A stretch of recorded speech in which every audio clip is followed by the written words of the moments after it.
Hi, good morning. Ayan, lakas ng ulan langga.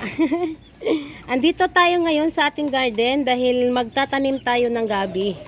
Ayan yung aking itatanim, oh. Ayan. Nag-harvest tayo ng gabi para meron tayong ulam. So, itong mga maliliit, itatanim natin sila uli. Okay, ayan. Ito yung ating na-harvest na mga dahon. Ayan, oh. Hinarvest natin doon sa ating taniman. Ayan, lulutuin natin yan. Maglalaing tayo ng gabi.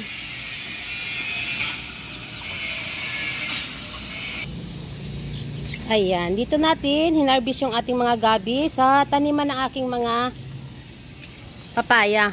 Ayan, oh. Yung nakaraan na i-vlog natin yung ating mga gabi, nandito lang sa aking mga papaya. And dahil malalaki na yung papaya, kaya hindi na pwede dito yung gabi kasi natatabunan po yung mga paso. Ayan, no, natatabunan dito kasi yung mga gabi kasi malalapad yung dahon eh. Kaya ayan, ang ipinalit ko dyan ay ang mga saluyot. Ayan, dahil saluyot. Ayan, dito yan sa ating papaya. Ayan, so ang ating gabi, itatanim natin sa sako. Ayan, dito lang natin itatanim yung ating mga gabi. Diyan. Ayan, naka-ready na. Ayan, sana ay magiging maganda yung gabi natin dito. Pero sigurado ako maganda kasi umuulan ngayon, tag-ulan, kaya talagang lulusog yung gabi natin dito. Ayan, itatanim na natin yung ating gabi. Okay, ayan. Ito na yung ating gabi, oh. Ayan, dito natin itatanim. Ano tayo?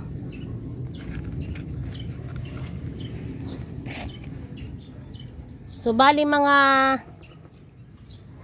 ayan, 4 na ganito ang ating ilalagay. Ayan, ipaikot na lang natin yan. Kasi madami, oh. Ayan, madami yung ating gabi na ilalagay. Maliliit lang naman. Yung malalaki kasi kinuha na natin nung nakaraan na nagluto. So, ayan, ganyan lang.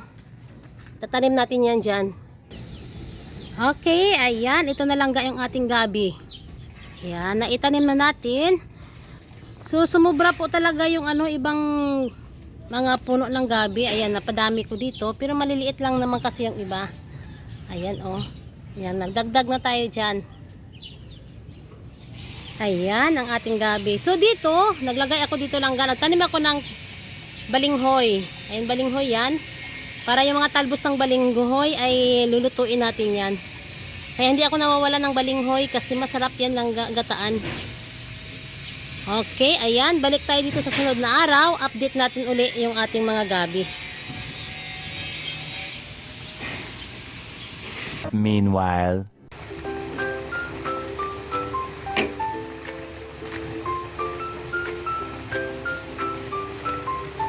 Okay lang ga. Ito na yung ating laing. Yung ating hinarvest na gabi.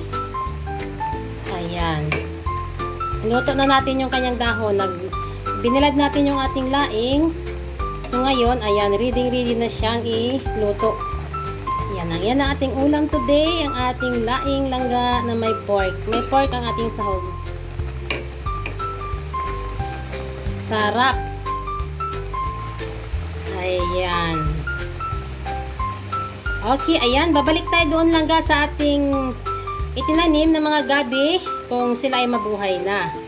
Ayan, niluto na natin tong ating mga na-harvest na mga dahon ng gabi. Naglaing tayo. Maganda talaga pag ibinilad natin yung mga dahon ng gabi para masarap siyang ilaing. Okay, ayan. Balik tayo sa ating itinanim na gabi sa susunod na araw kung nabubuhay na sila. 2,000 years. Hi mga langga! Naandito tayo ulit sa ating itinanim na gabi. Ayan ang ating gabi, oh. Wow, ang bilis nilang nabuhay. Lagi kasing naulan kaya yung ating gabi, ang bilis niyang nabuhay. Ayan, kahit nakasako lang yan, oh. Ang kanyang dahon malulusog na. Masarap na ilaing yan. Sa sunod na araw, maglaing tayo dyan sa ating gabi. Ayan. Halos lahat nabuhay. Yung ating itinanim dito, oh. Ayan, nabuhay siya. Ang ganda talaga pag laging nauulanan yung gabi kasi ang bilis nilang nabubuhay. Mabilis tayo makapag-harvest ng kanyang dahon, panglaing. Yan, update lang natin lang yan ang ating gabi kasi nabuhay na noong itinanim natin. Okay, sa sunod na araw, magbabalik tayo dito kung makapag-harvest na tayo dyan ng ating mga gabi na sa sako. Yan, kahit nasa sako lang, pwede tayo makapagtanim ng mga gabi. Hindi na natin kailangan bibili para makapaglaing. Yan, tanim lang dyan sa mga sako, pwede na. Okay, ayan. Balik tayo dyan sa sunod na araw. Kung tayo ay mag-harvest na ng ating gabi, magluluto tayo dyan ng laing. Masarap yan. Ayan. Thank you sa inyong lahat. Sa walang sawang panonood sa aking mga vlog. Please subscribe my channel, Inday Names Rooftop Garden. Bye!